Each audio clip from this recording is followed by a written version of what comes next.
Hello વિદ્યાર્થી મિત્રો, હું છું જી મેડમ સાયનાથ ક્લાસીસ યુટ્યુબ ફેમિલીમાં તમારું સ્વાગત કરું છું. વિદ્યાર્થી મિત્રો, આજે હું તમને સમાસ શીખવાડવા આવી છું. તો વિદ્યાર્થી મિત્રો, આપણે તત્પુરુષ સમાસ શીખીએ છીએ, બરાબર. અને આપણે ઘણા બધા પેટા પ્રકાર શીખી લીધા. આપણે ઇતરેતરના પણ પેટા પ્રકાર શીખી લીધા અને તત્પુરુષ સમાસના પણ આપણે લગભગ પંચમી તત્પુરુષ સમાસ સુધી શીખી ગયા છે. વિદ્યાર્થી મિત્રો, જો એ વિડીયો તમે ના જોયો હોય તો ચેનલમાં જોઈને ખાસ જોઈ લેજો બધા વિડીયો, જેથી તમને સરળતાથી સમજાઈ જાય. આજે આપણે શીખવાના છે, આપણે દ્વિતીય શીખી ગયા, તૃતીય શીખી ગયા, ચતુર્થી શીખી ગયા, પંચમી અને ષષ્ઠી, બરાબર.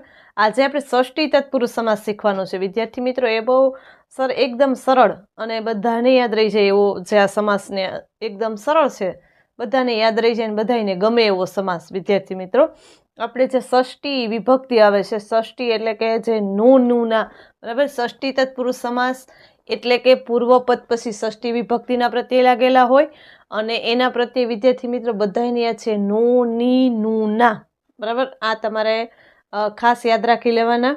અને રો, રી, રૂ, રા આ કંઈ કામના નથી, બરાબર, પણ તમને વધારે યાદ આ રાખવાના નો, ની, નું, ના, એ જેથી તમને સરળતાથી આ સમાસને ઓળખી શકશો. તો હવે રો, રી, રૂ, રા તો કે ભાઈ તમારો, આ તમારી પેન છે, આ તમારું પર્સ છે, આ તમારો કંપાસ છે, એવી રીતે આનો ઉપયોગ થાય, વધારે પડતો આનો ઉપયોગ થાય છે. હવે વિદ્યાર્થી મિત્રો, અહીંયા આપણે સંસ્કૃતના પ્રત્યે આપણને ખબર હોવી જોઈએ, બરાબર. તો આપણને ખ્યાલ છે કે ભાઈ પ્રથમા એટલે કે દેવહ, દ્વિતીય એટલે કે દેવમ, તૃતીય એટલે કે દેવેન, ચતુર્થી એટલે કે દેવાય અને પંચમી એટલે કે દેવાત અને ષષ્ઠી એટલે કે દેવસ્ય, બરાબર. શ્ય તમારે લાગેલો હશે, શ્ય એટલે કે ષષ્ઠી વિભક્તિ. હવે વિદ્યાર્થી મિત્રો, જો પુલ્લિંગ હશે તો શ્ય લાગશે, દેવશ્ય, બરાબર, એવી રીતે. અને ઈકારણ થશે તો યેહે લાગશે, બરાબર. પછી ઉકારણ થશે તો ઓહો લાગશે અને સ્ત્રીલિંગ હશે તો યાહા લાગશે. ક્યારે લાગશે? પૂર્વપદ પછી જે તમને સમાસનો પ્રકાર આપેલો હશે એ તમારી વિભક્તિનો લોપ થયેલો દેખાશે તમને, બરાબર. એક સામાસિક પદ, એનો તમારે સમાસ ઓળખવાનો થશે. હવે અહીંયા આપણે એક્ઝામ્પલ જોઈએ. અહીંયા લખ્યું કે પાર્વતી પતિ. પાર્વતી શું છે? પૂર્વપદ એટલે કે પહેલું પદ. પતિહ શું છે? તો કે ઉત્તર પદ, બરાબર, બીજું પદ, જે અંતિમ પદ.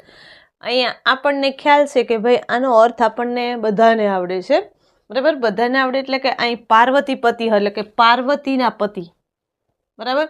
પાર્વતીના પતિ આ પૂર્વપદ છે, આ શું છે? ઉત્તર પદ. પૂર્વપદ પછી કયો વિભક્તિનો પ્રત્યય લાગેલો છે વિદ્યાર્થી મિત્રો? ના, બરાબર.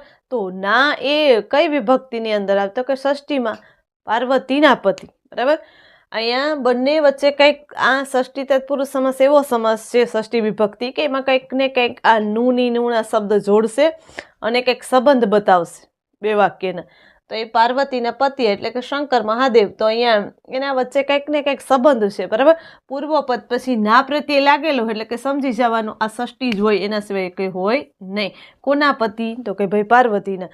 હવે એને આ તમારે યાદ રાખવાનું નો, ની, નું, ના, અને એનો તમને ગુજરાતી અર્થ આવે. એક્ઝામની અંદર તમને આવું દેખાશે, જે સામાસિક પદ આ વિભક્તિનો લોપ થયેલો દેખાશે અને તમારે આનો ગુજરાતી અર્થ કરવો હોય તો જલ્દીથી તમે યાદ રાખી શકો. તો ભાઈ એનો અર્થ થશે કે પાર્વતીના પતિ, પૂર્વપદ પછી પાર્વતી પૂર્વપદ છે, એના પછી ના પ્રત્યે લાગેલો હોય એટલે સમજી જવાનું ષષ્ઠી તત્પુરુષ સમાસ, એના સિવાય બીજો સમાસ આવે નહીં. હવે આપણે એને સંસ્કૃતની રીતે વિગ્રહ કઈ રીતે કરી શકાય? તો પાર્વતી પદ છે, એ પાર્વતી સ્ત્રીલિંગ શબ્દ છે વિદ્યાર્થી મિત્રો, બરાબર. સ્ત્રીલિંગ શબ્દ છે એટલા માટે અહીંયા આપણે પૂર્વપદ છે ને પાર્વતી, એનું અહીંયા આપણે લતા છે ને, લતા કેમ સ્ત્રીલિંગ રૂપમાં આવે? તો યાહા લાગશે. તો અહીંયા થઈ જશે પાર્વતીને શું થઈ જશે? પાર્વત્યાહા. કારણ કે સ્ત્રીલિંગ હોવાને કારણે યાહા લાગ્યું, અહીંયા સ્ય ન લાગે, બરાબર. એટલે કે પાર્વતીનું શું થઈ ગયું? તો કે પાર્વત્યા પતિ હતો એમને એમ રહેશે. અહીંયા આપણે પૂર્વપદમાં જ વિભક્તિનો પ્રત્યય લગાડવો પડશે. એ સ્ત્રીલિંગ હોય તો એનું યાહા લગાડવાનું અને પુલ્લિંગ હોય તો શ્ય લગાડવાનું, બરાબર. એટલે કે પાર્વત્યાહા પતિ. આ સંસ્કૃતનો વિગ્રહ કરેલો છે ને આ તમને ગુજરાતીનો અર્થ આપેલો. હવે જો વિદ્યાર્થી મિત્રો બીજું એક્ઝામ્પલ, કૃષ્ણ ભક્ત. આપણને શબ્દ જોતા જ આપણને ખ્યાલ આવી જાય કે કૃષ્ણના ભક્ત, બરાબર. કૃષ્ણ છે પૂર્વપદ છે, ભક્ત છે એ ઉત્તર પદ છે એટલે કે અંતિમ પદ છે. એને કૃષ્ણ, એના કૃષ્ણ એ પૂર્વપદ પછી ના પ્રત્યે લાગેલો હોય. જો અહીંયા કૃષ્ણના ભક્ત, બરાબર. આ પૂર્વ પદ છે, આ ઉત્તર પદ છે, પેલું પદ છે આ અંતિમ પદ છે, બરાબર. એ આ પૂર્વ પદ પછી કોઈ વિભક્તિનો પ્રત્યય લાગેલો હોય એટલે ના લાગેલો હોય. ના એ આપણે ષષ્ઠીમાં આવે છે, બરાબર. કોના ભક્ત છે? તો કે કૃષ્ણના ભક્ત, કારણ કે એના કૃષ્ણ પ્રત્યે એને લાગણી હશે ત્યારે એના ભક્ત થયા છે, બરાબર. એટલે કૃષ્ણ ભક્ત. તો અહીંયા આપણે ના પ્રત્યે એટલે સમજી જાય ષષ્ઠી તત્પુરુષ સમાસ જ હોય. હવે વિદ્યાર્થી મિત્રો સંસ્કૃતની અંદર એને વિગ્રહ કઈ રીતે કરી શકીએ? તો અહીંયા જો તમે કૃષ્ણ છે એ પુલ્લિંગ શબ્દ છે, બરાબર. તો પુલ્લિંગ શબ્દ હોવાને કારણે અહીંયા કૃષ્ણનું શું થઈ ગયું? કૃષ્ણની પાછળ શું લાગી ગયું? શ્ય. શા માટે? કારણ કે આપણને ખ્યાલ છે વિદ્યાર્થી મિત્રો કે દેવના જે પણ આપણે કોષ્ટક તૈયાર કરીએ છીએ એમાં જો પુલ્લિંગ શબ્દ હોય, દેવ કેમ પુલ્લિંગ શબ્દ છે તો સ્ય લાગે છે, તો અહીંયા કૃષ્ણ જે પુલ્લિંગ શબ્દ છે એટલા માટે અહીંયા એનું શું થઈ ગયું? અહીંયા કૃષ્ણસ્ય ભક્ત, બરાબર. પૂર્વ પદને લાગે છે વિભક્તિનો પ્રત્યય, પુલ્લિંગનો લાગે, કૃષ્ણસ્ય ભક્ત, કૃષ્ણના ભક્ત, બરાબર. એવી રીતે તમે આનો આ વિગ્રહ કરવાની જરૂર નથી. ગુજરાતી યાદ કરો તો તમે જલ્દીથી ઓળખી શકો વિગ્રહ આપણે સમજવા માટે. હવે વિદ્યાર્થી મિત્રો બીજું છે કે ચાતક શિશુ. ચાતક શિશુ, ચાતક એક પક્ષીનું નામ, બરાબર. શિશુ એટલે કે એનું બચ્ચું, ચાતકનું બચ્ચું. આનું ગુજરાતી યાદ થશે ચાતકનું બચ્ચું, બરાબર. તો અહીંયા વિદ્યાર્થી મિત્રો ચાતક એ પૂર્વપદ છે અને આ શું છે? ઉત્તરપદ. કોનું બચ્ચું? તો કે ભાઈ ચાતકનું. પૂર્વપદ પછી નું પ્રત્યય લાગેલું હોય. નું પ્રત્યય કઈ વિભક્તિની અંદર લાગે? તો કે ષષ્ઠીની અંદર. તો ષષ્ઠી તત્પુરુષ સમાસ થાય, ચાતકનું બચ્ચું, બરાબર. હવે એનું આપણે સંસ્કૃતની રીતે વિગ્રહ કઈ રીતે કરી શકીએ? તો કે અહીંયા ચાતક છે ને એ પૂર્વપદ છે અને શિશુ શું છે? ઉત્તરપદ છે, બરાબર. તો ચાતકસ્ય શિશુ એક પક્ષીનું નામ છે કોઈ પ્રોપર, બરાબર. તો કે ભાઈ ચાતકસ્ય શિશુ પુલ્લિંગ હોવાને કારણે ચાતકનું બચ્ચું, બરાબર. હવે વિદ્યાર્થી મિત્રો જો અહીંયા રાજસભા, આપણે શબ્દને જોતા જ ખબર પડી જાય કે રાજ એટલે કે રાજા, સભામ એટલે કે સભા. કોની સભા? તો કે ભાઈ રાજાની સભા, બરાબર. રાજાની સભા. તો અહીંયા ની પ્રત્યય શેમાં આવે છે ભાઈ? તો કે ષષ્ઠીમાં. આ પૂર્વપદ છે, પૂર્વપદ પછી ની પ્રત્યય છે એટલે કે ની પ્રત્યય હોવાને કારણે સભા તો છે, અહીંયા આપણે લઈએ કે રાજા સભા, તો વાક્યનો ન થઈ. કોની સભા? તો કે ભાઈ રાજાની સભા, બરાબર. વાક્યને જોડવાનું કામ પણ આ કરે છે.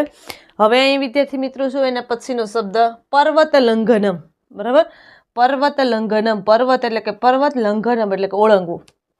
અહીંયા ક્યારેક વિદ્યાર્થી મિત્રો એવું બનશે કે આપણે ને હે ને એ અપવાદ રૂપે પણ લાગશે, એ વાક્યને જોડવાનું કામ કરશે.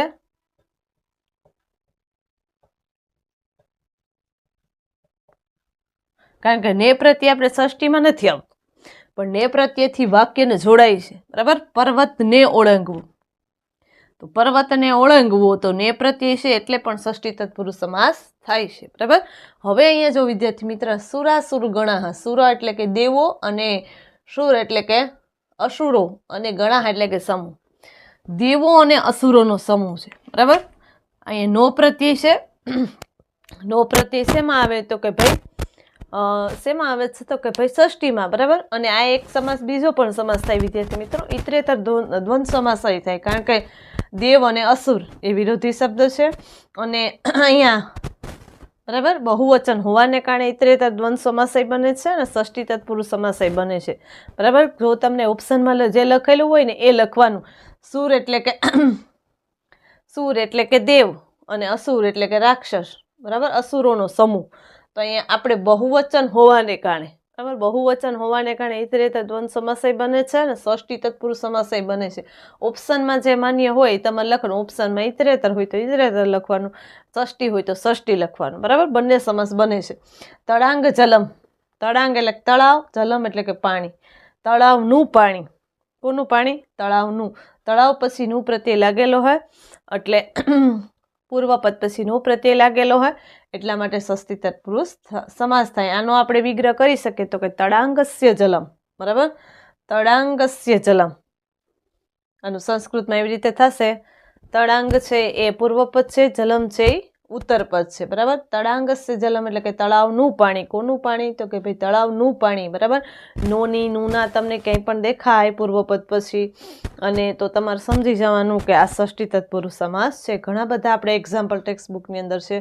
તો વિદ્યાર્થી મિત્રો તમે એની ખાસ સરસ મજાની પ્રેક્ટિસ કરજો. જેમ તમે આની પ્રેક્ટિસ કરશો એમ તમને વધારે આવડશે, બરાબર, અને વધારે તમે આગળ શીખશો. એટલે આ ષષ્ઠી તત્પુરુષ સમાસ એ બહુ એકદમ સહેલો છે, એમાં કાંઈ અઘરું નથી. તો અહીંયા સુધી આપણે ઘણા બધા એક્ઝામ્પલ જોયા. વિદ્યાર્થી મિત્રો હજી પણ તમને એમ થતું હોય કે હજી નથી સમજાતું અને કોઈ એવો શબ્દ હોય તો તમે મને કોમેન્ટ કરીને જણાવજો જેમાં તમને કન્ફ્યુઝ થતું હોય, બરાબર. તો ષષ્ઠી તત્પુરુષ સમાસ તમને ચોક્કસ સમજાઈ ગયો છે. તો અહીંયા સુધી આપણો આ સમાસ અહીં અત્યારે પૂરો થાય છે, બરાબર. હવે આપણે આગલો સમાસ શીખશું. Thank you so much.